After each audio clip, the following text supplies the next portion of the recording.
Linger. Used to smoke the roach until it started to burn my fingers. Cut on white Ferrari, I know Frank a favorite singer. See, bitch give me attached, she love me, then she ghost me. Never been no bitch to admit that I cry a lot. Fuck it being sad, put them tears up in a frying pan. Kick back like an angry horse and make him hit the hay. Spider bites, it all tried to trap and put me on the play. They told me I should make a Yeezy diss, but I don't fucking play. I serve the crack of cornstarch cause I don't fuck with ye. Labels are pushing white rappers to take over the game. Labels are looking for a more manageable product to push, a more marketable product, and the black gangster archetype is a dying one. So without any adjustments or pivoting of the culture, soon we may find ourselves on the outside looking in of our own genre of music. Dang, yo, dang. Yeah, get up there, fool! Oh, hell no, him? We can easily look today and see evidence of the shift already starting to happen. Of course, hip-hop has always had a medley of cultures combining together to make sweet music, but for the most part, white rappers have always had a lane in hip-hop and only would step out of that lane for an occasional feature or cosign from the real hood rapper.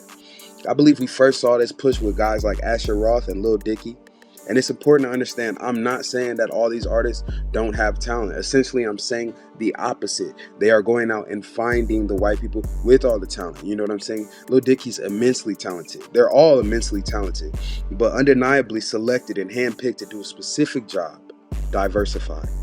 Yes, the labels want to diversify the money in hip-hop. Your biggest earners in the game will no longer be your Lil Babies, your Gunnas, your Gucci Manes. They want to turn that into eventually the biggest earners in the game will be the female rapper, the white rapper, or a gay dude. I'm just speaking the truth. I don't have no hangups or no prejudices against anybody. The labels are looking for a product they can sell to the masses while influencing them towards an agenda that they created. So it's important to follow the money. BLP Kosher grew up a skater until he started rapping with his close friend Juice Shiesty. Ends up getting a collab with Baby Tron, and then a video with Lyrical Lemonade's Cole Bennett, and before you know it, he's on everyone's social media feed. I literally couldn't go the month of July without seeing dude on somebody's page on IG. I'm like, who the fuck is this Jewish kid with fucking wicks in his hair? Wicks in his hair and gold teeth and chains. And we got this nigga named Bresden. I couldn't even find too much info on this guy.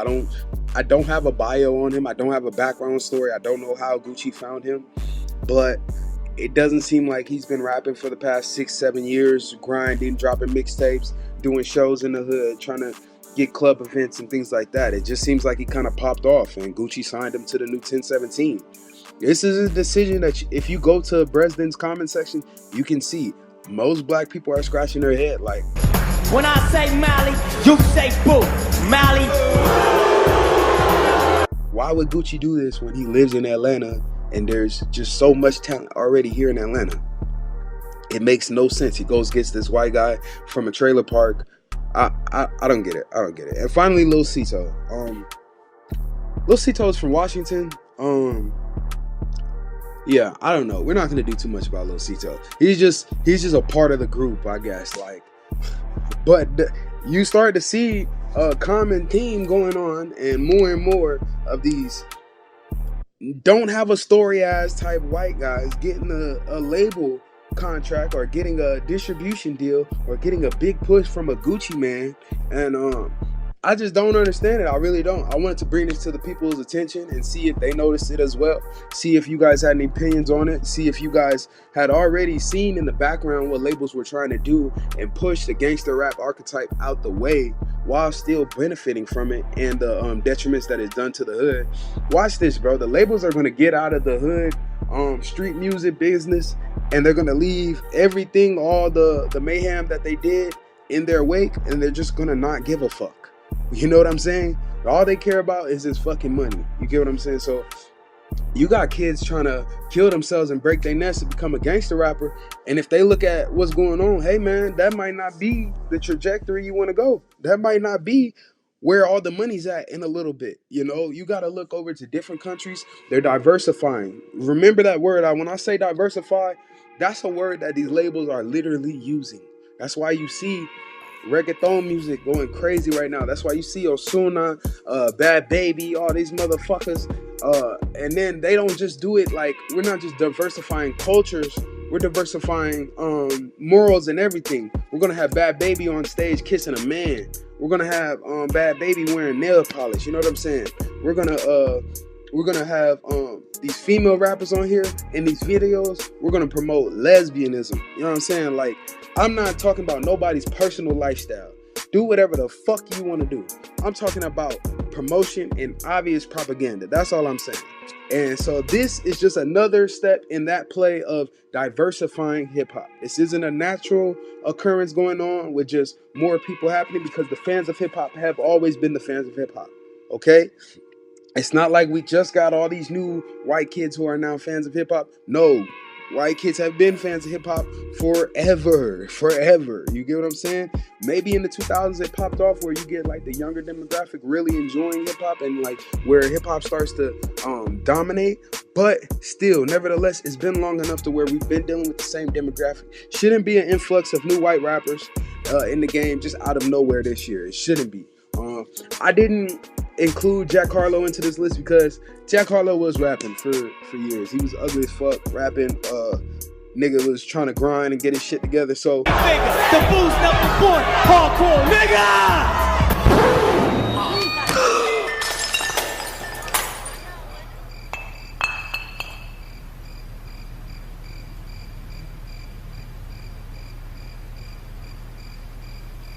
I'm sorry. even though he is an industry plant, because that's just how Generation Now pushes their artists, it's gonna make it look like it's an industry plant. He's put in the work a little bit, and so I didn't want to include him into this. But not to say any of these guys are talented, aren't talented, or won't be great artists, or aren't great dudes. I just say it's an obvious push going on for the whole rapper, the whole female rapper, the white nerdy suburban kid that is not from here, and the gay dude. That is their ploy to diversify. That is what they'll do. And with these three rappers included with the gangster rapper, they can go ahead and break down the black culture from a media standpoint in every which way they need to. In every which way they need to. They got the LGBT, they got the hoes, and they got the gangster rappers. You know what I'm saying? And they got the white suburban niggas. They working overtime to go ahead and divide black men and women, pushing women towards lesbianism, pushing black niggas towards being gay, and pushing the straight motherfuckers towards not fucking with each other and finding different races.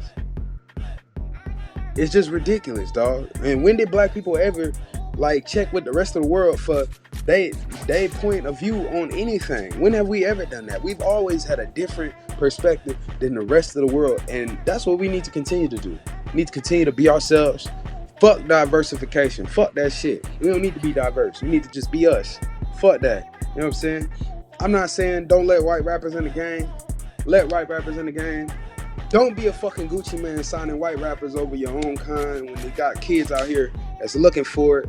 And stop signing these rappers to these motherfucking big time industry labels anyway. And if you do, get them to a deal to where it makes it look good for them, like that 21 Savage deal he got. Yeah. Do a deal like that. Like, I don't understand. It is what it is. It's your boy, Nino Stack, and I'm back with another one. It's the motherfucking mob, nigga. Yeah, you know what it is. Go ahead, follow me on IG at 22ndNino_. Like, comment, subscribe, and I'll see y'all next time, man. Y'all have a blessed day.